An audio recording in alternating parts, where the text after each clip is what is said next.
ആ communist party വളർന്നതോ, communist party രണ്ട് സംസ്ഥാനങ്ങളും വളരുവാൻ രണ്ട് കാരണം ഉണ്ടായിരുന്നു. അതാ രണ്ട് കാരണം. പശ്ചിമ ബംഗാളിൽ വളരുവാൻ ഒരു മണ്ണൊരുക്കിയത് വിവേകാനന്ദനും ശ്രീരാമകൃഷ്ണ പരമഹംസരുമാണ്. കമ്മ്യൂണിസ്റ്റുകാർക്ക് മുമ്പ് ആ മണ്ണൊരുക്കുന്നതിൽ വിവേകാനന്ദ സ്വാമികൾ, ശ്രീരാമകൃഷ്ണ പരമഹംസ, ദയാനന്ദ സരസ്വതി അടങ്ങുന്ന നിരവധി ആളുകളുണ്ട്. അവരുടെ പ്രത്യേകത, അവർ ആ കാലഘട്ടങ്ങളിൽ പശ്ചിമ ബംഗാളിൽ വളർന്നു വന്ന എല്ലാ അന്ധവിശ്വാസങ്ങളെയും കടപുഴക്കി എറിയുവാൻ മുമ്പിൽ നിന്നവരാണ്. നമ്മുടെ കേരളത്തിലുള്ള അത്ര ആളുകൾ, അതിലൊന്നാമൻ, പ്രഥമ ഗണനീയൻ, അല്ലെങ്കിലോ അഗ്രകേസരി എന്ന് പറയുന്ന ആളുടെ പേരെന്താണ്? ശ്രീനാരായണ ഗുരുസ്വാമി. ശ്രീനാരായണ ഗുരു ജാതിഭേദം മതവിദ്വേഷം ഏതുമില്ലാതെ സർവരും സോദരത്തേനെ വാഴുന്ന മാതൃകസ്ഥാനം. ഏതാ മാതൃകസ്ഥാനം? വർക്കല ശിവഗിരി മഠമല്ല, മാതൃകസ്ഥാനമാണിത്. തിരുവിതാംകൂർ, തിരുകൊച്ചി, മലബാറടങ്ങുന്ന ഈ മഹത്തായ മലയാളമുണ്ടല്ലോ, ഈ മലയാളക്കര. ഈ മലയാളക്കരയെ കുറിച്ച് നാരായണ ഗുരുസ്വാമിയുടെ ദർശനം എന്താണ്? ജാതിഭേദം മതവിദ്വേഷം ഏതുമില്ലാതെ സർവരും, ഈ ജാതിയോ മതമോ ഇല്ലാത്തൊരു സർവരുടെ ഭൂമി. ചെത്തരുത്, കൊടക്കരുത്, കുടിക്കരുത്, മദ്യവ്യാപനമരുത്, ജീവിക്കാൻ പാടില്ലെന്നല്ല പറഞ്ഞത്. പറഞ്ഞത് ചെത്തുകാരും മോശമെന്നാ പറയാ, ചെത്താൻ പാടില്ലെന്നാ പറയാ. അതിന് പകരമോ വ്യാപനമരുത്, മദ്യത്തിന്റെ വ്യാപനമരുത് എന്നാണ്. ചെത്താം, കൊടക്കാം, കുടിക്കാന്ന് പറഞ്ഞാലോ, ചെത്തരുത്, കൊടക്കരുത്, കുടിക്കെന്ന് പറഞ്ഞാൽ കുടിക്കരുത്, നിങ്ങൾ വ്യാപിപ്പിക്കരുത്. ഒരു സ്വാമിയുടെ പുസ്തകങ്ങൾ വായിച്ചാൽ വേണമെങ്കിൽ ഒരു പാരാവാരമാണ്. കുറെ പുസ്തകം ഞാൻ വായിച്ചിട്ടുള്ള, ഞാൻ പറഞ്ഞ ഒരു പാരാവാരം പോലെ പരന്നു കിടക്കുന്ന അറിവുണ്ട്. വിജ്ഞാനത്തിൽ അറിവുണ്ട്. അത് രണ്ടാം സ്ഥാനം കൊടുക്കുന്ന ഒരാളാണ് അയ്യങ്കാളി. വേണമെങ്കിൽ ഒന്നാം സ്ഥാനം കൊടുക്കാം, തിരിച്ചും മറിച്ചും കൊടുക്കുന്നവർക്ക് അംഗലുകൾ കൊടുക്കാം. VT ഭട്ടതിരിപ്പാട് നമ്പൂരിയാണ്. VT ഭട്ടതിരിപ്പാട്, സഹോദരൻ അയ്യപ്പൻ. എത്ര അപാരമായ ധൈര്യമാണെന്നറിയോ? അമ്പലങ്ങളാണ് ആദ്യം തകർക്കേണ്ടതെന്ന് പറയാൻ അപാര ധൈര്യം വേണം. ഇപ്പാർക്ക് പറയാൻ ധൈര്യം ഉണ്ടാവില്ല. പകരമോ സഹോദരൻ അയ്യപ്പനെ പോലെയുള്ള ആളുകൾ, ഡോക്ടർ പൽപു. ഞാൻ ഈ പേര് പറയാൻ തീർന്നാൽ ഈ പൊതുയോഗത്തിനകത്ത് നവോത്ഥാന കാലഘട്ടത്തിന്റെ പ്രത്യേകതകൾ മാത്രം പ്രസംഗിച്ച് അവസാനിക്കേണ്ടി വരും. നവോത്ഥാന കാലഘട്ടം ഉഴുതുമറിച്ചൊരു മണ്ണുണ്ട് ഈ കേരളത്തിൽ. അന്ധവിശ്വാസവും അനാചാരവും അയിത്തവും ജാതികൽപ്പനകളും, വീടുകളിൽ കയറാൻ പറ്റായ്മയും, ഭക്ഷണം കൊടുക്കാൻ കഴിക്കാൻ പറ്റായ്മയും, കുടിലുകളിൽ ജീവിക്കേണ്ടി വരുന്നതും, അവരുടെ കുട്ടികളെ മാനഭംഗം ചെയ്യപ്പെടുന്നതും, കണ്ണീരണിയുന്നതും, മലയപ്പുലയന്റെ കഥയും എല്ലാം ഈ മലയാളക്കരയിൽ ആളുകൾ ഇഷ്ടപ്പെടാൻ തുടങ്ങിയത് ജീവിതത്തിന്റെ വഴികളിലുണ്ടായ ഭീകരമായ അല്ലെങ്കിൽ ദുഃഖവും വേദനയുമാണ്. അതിനെല്ലാം മാറ്റുവാൻ വേണ്ടി മുമ്പിൽ നിന്ന് പ്രവർത്തിച്ച നാരായണ ഗുരുവും അയ്യങ്കാളിയും വെടിപെട്ടതിരിപ്പാട് വളർന്നവർ ഉഴുതുമറിച്ച മണ്ണിൽ സാക്ഷാൽ ശങ്കര നമ്പൂരിപ്പാടിന്റെ പാർട്ടി, അവിഭക്തത കമ്മ്യൂണിസ്റ്റ് പാർട്ടി, അത് രണ്ട് പാർട്ടിക്കും ഉണ്ട് അതിന് ഗുണം. CPI CPM 64 പിളർന്നത്. 64 പിളരുന്നതിനേക്കാൾ മുമ്പ് ഈ രണ്ട് പാർട്ടിയും ഒരു പാർട്ടിയായിരുന്നു. CPM CPI എന്ന് പറയാതെ അവിഭക്ത കമ്മ്യൂണിസ്റ്റ് പാർട്ടി കേരളത്തിൽ നടത്തിയ വേരോട്ടം.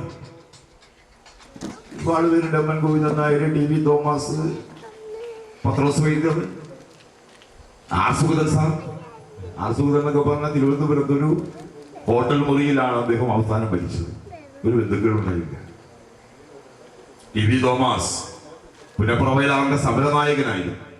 ലാത്തിച്ചാർജ് പിക്കറ്റിംഗ് അല്ല, പുനഃപ്രവയലാർ സമരം എന്ന് പറഞ്ഞാൽ എന്താ? മരിക്കാൻ പോവുകയാണ്.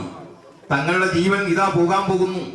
തങ്ങളുടെ ജീവൻ പോകുന്നതിനേക്കാൾ മുമ്പ് തങ്ങൾക്ക് ജീവിക്കാൻ പറ്റാത്തത് തങ്ങളുടെ ജീവിതം വഴി, തങ്ങളുടെ മരണം വഴി തങ്ങളുടെ പിൻതലമുറക്കാർക്ക് ജീവിക്കണം എന്ന ആഗ്രഹത്തിന് പുറത്ത് മരണത്തിനോട് മുമ്പിൽ ചിരിച്ച് മരണത്തെ സ്വീകരിക്കാൻ പോകുന്ന ഒരു ധൈര്യമുണ്ടല്ലോ,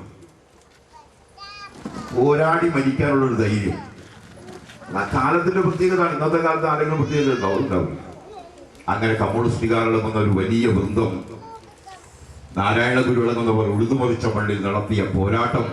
ആ പോരാട്ടത്തിലുള്ള അധികാരത്തിൽ വന്ന 57-ലെ ഗവൺമെന്റ് കൊണ്ടുവന്ന കുടികളപ്പ് അവകാശം, കാർഷിക ബന്ധ നിയമം, കർഷക തൊഴിലാളി പെൻഷൻ, വിദ്യാഭ്യാസ ബില്ല്, അങ്ങനെ കടന്നു വന്നാൽ മലയാളിക്ക് അറിയപ്പെടാത്ത ഒരുപാട് കാര്യങ്ങൾ ചെയ്തു തന്നത് കമ്മ്യൂണിസ്റ്റുകാരാണെന്ന് പുതിയ തലമുറയിൽ പലർക്കും അറിയില്ല.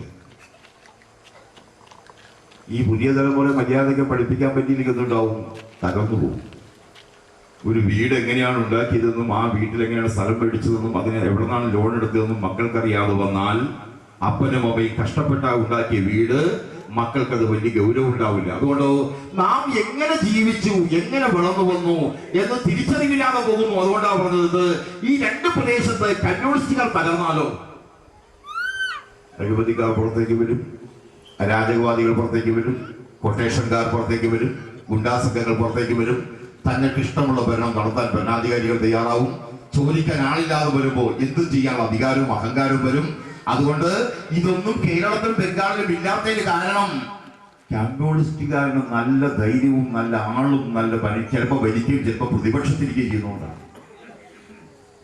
അതുകൊണ്ട് ഈ ആഗോള ഗൂഢാലോചനയെ കമ്മ്യൂണിസ്റ്റ് അനുഭാവികളായി എന്റെ പ്രസംഗം കേൾക്കുന്ന കുറച്ച് 10-100 വരുന്ന നിങ്ങൾ ഈ ഗൂഢാലോചനയെ പൊളിക്കണം, ഈ ആഗോള ഗൂഢാലോചനയെ പൊളിക്കണം.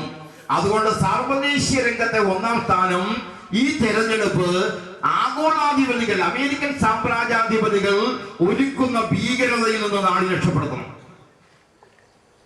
നോക്കൂ, ലിബിയയിൽ കേണൽ ഗദാഫി ചെയ്യുന്നതെല്ലാം ശരിയാണെന്നല്ല പറയുന്നത്. പക്ഷെ കേണൽ ഗദാഫിയുടെ നാട്ടിലുണ്ടാവുന്ന സംഘർഷം തീർക്കാൻ അമേരിക്ക ആരാ? ഇറാഖിലെ പ്രശ്നം തീർക്കാൻ അമേരിക്ക ആരാ? ആരവരെ ചുമതലപ്പെടുത്തിയത്? ഇറാനിലെ പ്രശ്നം തീർക്കാൻ അമേരിക്ക ആരാ?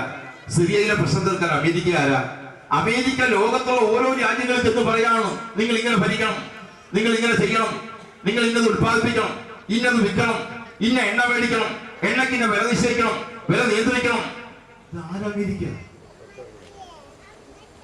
അമേരിക്കയ്ക്ക് കടന്നു വരുവാനുള്ള ആഗോള ഗൂഢാലോചന നടത്തുന്നതിന്റെ ഭാഗമായി പ്രതിരോധിക്കുന്ന കമ്മ്യൂണിസ്റ്റുകാരെ ഇല്ലായ്മ ചെയ്യുവാൻ ആഗോള ഗൂഢാലോചന നടക്കുന്നുണ്ട് എന്ന് തിരിച്ചറിയുമ്പോഴാണ് ഇടതുപക്ഷ ജനാധിപത്യ മുന്നണിയുടെ ഈ തെരഞ്ഞെടുപ്പിലെ വിജയത്തിന്റെ ഗുണവും സൗഗന്ധികവും ഉണ്ടാവുക. അപ്പോഴാണ് ആര് വാങ്ങും ഈ ആരാമത്തിന്റെ രോമാഞ്ചം എന്ന കവി പാടുന്ന പോലെ, സുഗന്ധപൂരിയായ ഒരു പൂവിനെ അടുക്കുന്ന പോലെ ഈ ഗവൺമെന്റിനെ സ്വീകരിക്കാൻ, അയാൾ ഗവൺമെന്റ് വന്ന് 2 രൂപയ്ക്ക് അരി കൊടുത്തു, 5 രൂപയ്ക്ക് മറ്റു മുളക് കൊടുത്തതിനേക്കാൾ പ്രധാനത ഈ ഗവൺമെന്റിനെ ഇല്ലാതാക്കാൻ, കമ്മ്യൂണിസ്റ്റുകാരെ ഇല്ലാതാക്കാൻ പശ്ചിമ ബംഗാളിൽ ആരുമായിട്ട് കൂട്ടുകൊടുക്കും? മമതാ ബാനർജിയും മാവോയിസ്റ്റുകളും തമ്മിൽ കൂടും. കമ്മ്യൂണിസ്റ്റുകാർ തന്നെ കുഴപ്പക്കാരെന്ന് പറയുന്ന കോൺഗ്രസോ വാർത്താമാധ്യമങ്ങളോ ആളുകളെ വെടിവെച്ച് കൊല്ലുന്ന, കൊച്ചുങ്ങളെ കൊണ്ടുപോയി കൊല്ലുന്ന, ഇന്ത്യ പട്ടാളക്കാരെ വെടിവെച്ച് കൊല്ലുന്ന, പോലീസിനെ കൊല്ലുന്ന മാവോ തീവ്രവാദികൾ എന്ന മാവോയിസ്റ്റ് ഗ്രൂപ്പുമായി മമതാ ബാനർജി ഒരുമിച്ച് ചേർന്നുണ്ടാക്കുന്ന മുന്നണി ജയിക്കാൻ വേണ്ടിയുള്ള പരിശ്രമം നടത്തുകയാണ്. എവിടെ? പശ്ചിമ ബംഗാളിൽ. ഇന്ത്യയിലെ പട്ടാളക്കാരനെ കൊല്ലുന്നവരാണ് ഈ മാവോയിസ്റ്റ്. ആയിരക്കണക്കിന് പട്ടാളക്കാരെ കൊന്നു കഴിഞ്ഞവരാണ് മാവോയിസ്റ്റ്. ആ മാവോയിസ്റ്റുകളുമായി കൂട്ടുകൂടുന്നു കോൺഗ്രസും മമതാ ബാനർജിയും അടങ്ങുന്നവർ. പണ്ട് അടിയന്തരാവസ്ഥ കാലത്തിന് മുമ്പ് സിദ്ധാർത്ഥ ശങ്കറെ ഭരിക്കുന്ന സമയത്ത് കൽക്കട്ട പട്ടണത്തിന്റെ നടുവിൽ 1000 കമ്മ്യൂണിസ്റ്റുകാരെ കൊണ്ടുവന്ന് ചാക്കിൽ കെട്ടി പരസ്യമായി പെട്രോൾ ഒഴിച്ച് കത്തിച്ച പഴയ സിദ്ധാർത്ഥ ശങ്കരയുടെ ഭരണം, ആ ഭരണം തിരിച്ചു കൊണ്ടുവരുവാൻ പശ്ചിമ ബംഗാൾ ശ്രമിക്കുന്നു. കേരളത്തിൽ കമ്മ്യൂണിസ്റ്റുകാരനെ അരിക്കൊല ചെയ്യുവാനുള്ള ഭരണം, ഈ 2 ഭരണവും ഇല്ലാതാക്കാനുള്ള പരിശ്രമം അമേരിക്കൻ ഗൂഢാലോചനയാണ് എന്ന് ഞാൻ വളരെ അടിവരയിട്ട്. അതുകൊണ്ട് ഈ തെരഞ്ഞെടുപ്പിലെ പുതിയ തലമുറയ്ക്ക് ഒരു ഉത്തരവാദിത്തമുണ്ടത്. എന്തും മെയ്യും മറന്ന്, കയ്യും മെയ്യും മറന്ന് അമേരിക്കൻ ആധിപതികളുടെ കടന്നുകയറ്റത്തിന് ഈ മലയാളക്കര ഒരിക്കലും നിന്നുകൊടുക്കരുത്, പശ്ചിമ ബംഗാൾ ഒരിക്കലും നിന്നുകൊടുക്കരുത്. ഒരു കാരണവശാലും അമേരിക്കൻ താല്പര്യത്തിന് വേണ്ടി നമ്മൾ നിന്ന് കൊടുക്കില്ല. 2 സർവദേശീയ മതി. 2 ദേശീയ പ്രശ്നം എന്താണ്? ദേശീയത്തിനകത്തൊരു ബദലാണ്, റെമഡിയാണ് ഇടതുപക്ഷം. പണ്ട് UPA ഗവൺമെന്റ് വന്നല്ലോ. പഴയ UPA ഗവൺമെന്റിന് ഇന്നത്തെ പോലെ തോന്നിവാസം ഉണ്ടായിരുന്നു. 1,75,000 കോടി ഉറുപ്പികയാണ് ഇപ്പോ മേടിച്ചതിനും കൊടുത്തതിന്റെ പേരിൽ രാജ എന്ന്